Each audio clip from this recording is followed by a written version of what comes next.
이런 질문을 좀 받았으면 좋겠다 싶었는데 아무도 안 해주더라. 피부 관리의 비결이라든지 이 질문은 안 했으면 좋겠는데 항상 좀 많이 들었다. 나이가 어떻게 되냐는 질문. 특히나 록담님이 네 나이를 알았을 때 정말 충격을 금할 수 없었다는 얘기가. 저 77년생. 뭐죠?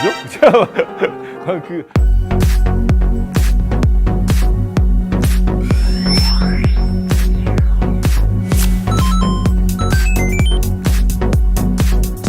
플레이스라는 곳에서 뭐 F&B나 숙박업이나 모든 사업을 일단 총괄하고 있고, 동시에 저희가 처음 낸 공간이 제주에 있어요. 플레이스 캠프 제주라고 부르는데 여러 강연에서도 말씀드리긴 했는데 총지배인이라는 단어를 별로 좋아하진 않는데요. 그 지배라는 단어가 너무 무서워서, 그래서 표현을 찾은 게, 그러니까 영어로는 이제 제너럴 매니저예요. 그러니까 총지배인이라는 게 호텔업에서 시작됐기 때문에 크게 보면 이제 두 가지를 하는 것 같은데요. 고객과 만날 때 어떤 방향성으로, 어떤 톤 앤 매너로 가야 된다라는 큰 방향을 제시하는 역할을 하고요.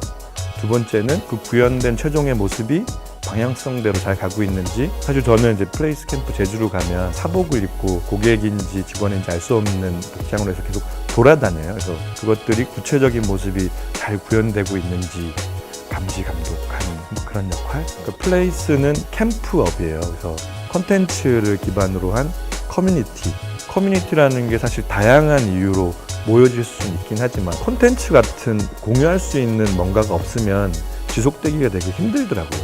그래서 저희는 이제 콘텐츠를 기반으로 해야 커뮤니티의 지속성이 높아지겠다. 첫 번째는 F&B, 음식이라는 게 가장 직관적인 콘텐츠 중에 하나로 생각하거든요. 지금 캠프 제주에는 8개 F&B 음식들을 즐기실 수 있고요. 두 번째는 이제 액티비티. 사실 제주도가 밤 문화가 별로 없어요. 그래서 밤에 할 수 있는 영화를 본다거나 공연을 본다거나 공연에 참여하는 형태의 액티비티. 마지막으로는 굿즈, 재화, 상품이죠. 직접 디자인하기도 하고 좋은 메이커랑 협업을 해서 만들기도 하고, 그 1호점이 플레이스 캠프 제주.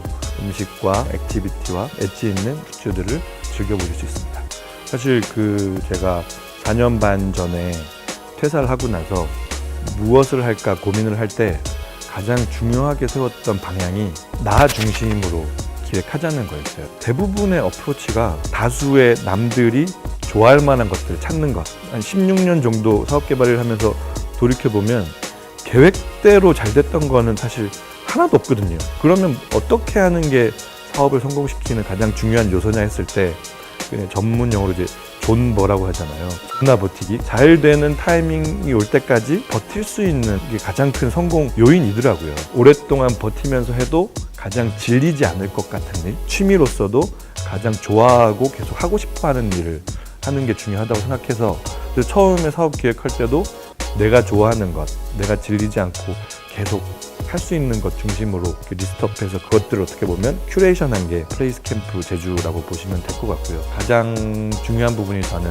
트래픽이라고 생각하는데요. 하루에 숙박객 평균 한 300명, 카페나 펍이나 찾아오는 사람들의 유니크한 숫자를 해보면 평일엔 한 500명 정도, 주말에 한 1000명 정도 돼요. 이 트래픽을 기반으로 수익성을 안정화시키는, 올 한 해에 새로운 숙박이 포함된 캠프로서 강원도 지역에 대한 입지, 그리고 장기적으로는 오프라인 거점으로였던 캠프는 일본을 되게 진출해보고 싶어요. 저는 기획자나 사업 개발 직무를 수행하게 되면 마치 내가 오너가 된 듯이, 그러니까 내가 대주주가 아니라도 내 마음껏 그려볼 수 있다는 게 사실 제일 재밌거든요. 사실 제일 어려운 점은 저희 업의 특성상 매일매일 그 매출이라는 성적표를 받아보거든요. 그림을 그린 대로 만들어내는 게 굉장히 어렵고, 손익분기, 그러니까 더 올리는 게 전 10배는 더 힘든 것 같고요. 투자자한테 배당해 줄 수 있는 수준까지 가는 게 10배 더 어려운 것 같거든요. 저는 이익을 내기 위해서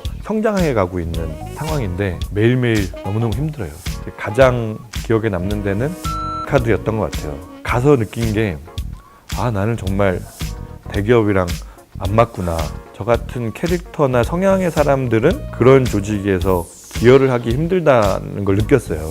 그곳에 있음으로 해서 뭔가 사실 새로운 꿈을 꿨다기보다는 남몰래 품고 있었던 그 대기업에 대한 컴플렉스를 떨칠 수 있어서 인생의 어떤 반 정도의 무게가 덜어진 느낌? 그래서 오히려 그 다음에 더 자유로울 수 있지 않았나 라는 측면에서 큰 의미였던 것 같아요. 이것만은 타협하지 않는다는 저 나름의 원칙, 아주 현실적으로는 가까운 사람의 지지가 있었어요. 만약에 제 와이프가 머리 이렇게 싸매고 결사 반대했으면은 못했을 것 같아요. 원조 프로 이직러가 저희 아버지더라고요. 저희 아버지가 항상 말씀하신 게, 제가 이직할 때마다 미국에서는 자주 이직하는 사람이 역량이 있는 사람이다. 그래서 그건 좋은 일이다라고 늘 지지를 해주셨어요. 그때는 그게 큰 힘이 되는 줄 사실 몰랐는데, 돌이켜보니 그게 큰 힘이 됐던 것 같아서, 뭐 하고 싶은 거 있어? 했을 때 너무 없어서 고민인 사람과 너무 많아서 고민인 사람이 두 형이 있다고 치면 저는 철저히 후자였어요. 늘 뭐 하고 싶은 게 많고 뭐가 세상에 되게 궁금한 게 많았거든요. 사람뿐만 아니라 사물이나 어떤 공간에 대해서 되게 금사빠, 노트북을 들고 다니면서 뭔가 정리하는 걸 되게 좋아했어요. 정리보단 정의. 기획이나 사업 개발은 정리를 하는 과정이라고 생각하거든요. 습관이나 어떤 캐릭터상 호기심이 많고 그걸 정의하는 거를 즐기다 보니 그게 또 기획하고 사업 개발하는데 큰 원동력이 되지 않았나, 그런 생각이 듭니다. 이직은 두려운 게 맞다고 생각하고요.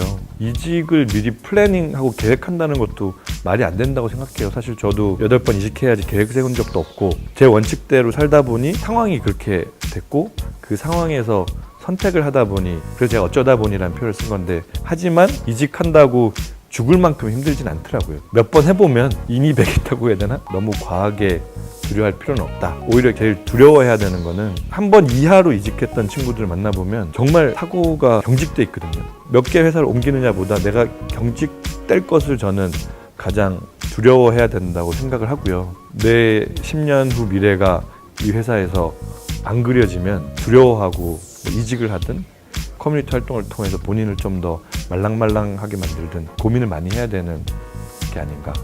나에게 일이란 취미이자 돈벌이 수단이다.